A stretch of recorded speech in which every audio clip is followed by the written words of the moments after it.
Madame, Monsieur, bienvenue dans votre flash de l'information sur Tonosnet TV. Voici les principaux titres de l'actualité. Le chef du gouvernement en visite officielle en Algérie lundi 29 avril 2013. À Gafsa, le transport de phosphate reprend en direction de Gabès.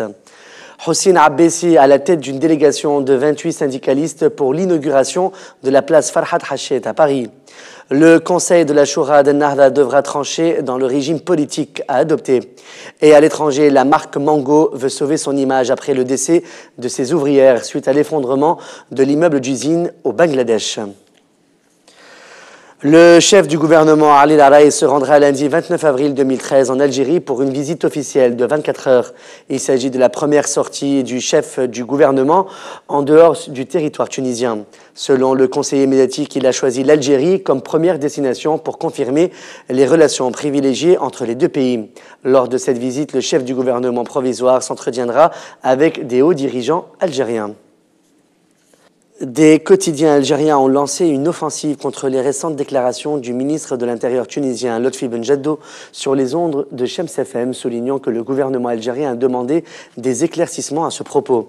Lotfi Benjeddo avait déclaré lors de son passage à Shems FM, jeudi 25 avril 2013, que le gouvernement algérien est rassuré puisqu'il est désormais certain que la révolution tunisienne ne sera pas exportée en Algérie.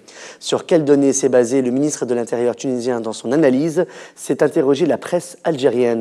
En outre, le porte-parole du ministère algérien des Affaires étrangères, Ammar Abelleni, a indiqué au quotidien algérien Al-Chourour qu'ils ne sont pas sûrs des propos rapportés par l'AFP. Nous demanderons des précisions auprès de nos frères tunisiens, a-t-il renchéri.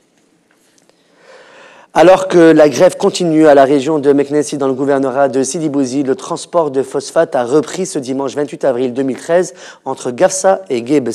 Le secrétaire général du syndicat de la Société nationale des chemins de fer tunisiens, la SNCFT, Fathi Kileni, a expliqué que les grèves et les sittings nuisent gravement à la rentabilité de l'entreprise. Une délégation composée de 28 syndicalistes emmenée par le secrétaire général de l'Union générale tunisienne du travail, Hossein Abbessi, partira en France mardi 30 avril 2013 pour assister à la cérémonie d'inauguration de la place Farhat Hachet à Paris. D'autre part, Hossein Abbessi a annoncé qu'il demandera au gouvernement français de transmettre à la Tunisie tous les documents relatifs à l'assassinat de Farhat Hachet. Les unités de la garde nationale à Jendouba ont réussi samedi à arrêter un vendeur illicite d'alcool pour ensuite arrêter 7 autres personnes ayant bloqué une route pour protester contre l'arrestation du délinquant.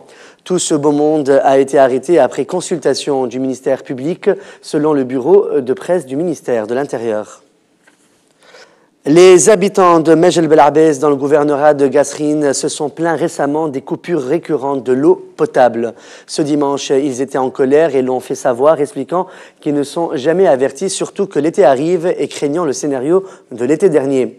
De son côté, le chargé des affaires juridiques à la Société nationale d'exploitation et de distribution des eaux, la SONED, Abdelaziz Arjili, a expliqué que les coupures sont causées par des problèmes sur le réseau électrique.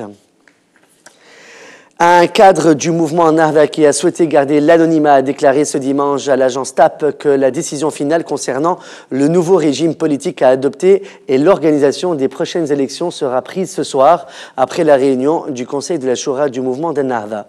Selon la même source, la décision prendra en considération les intérêts du pays et des prochaines générations. À l'international maintenant, la marque espagnole Mango a entrepris une opération de sauvetage de son image après l'effondrement d'un immeuble de possibles sous-traitants à Dhaka. Le bilan de la catastrophe au Bangladesh est monté à plus de 350 morts après la découverte de nouveaux corps d'ouvrières dans les décombres de l'immeuble d'usine textile qui s'est effondré mercredi près de la capitale Dhaka. 6 personnes, dont le propriétaire de l'immeuble, ont été arrêtées dans le cadre de l'enquête déclenchée par le gouvernement.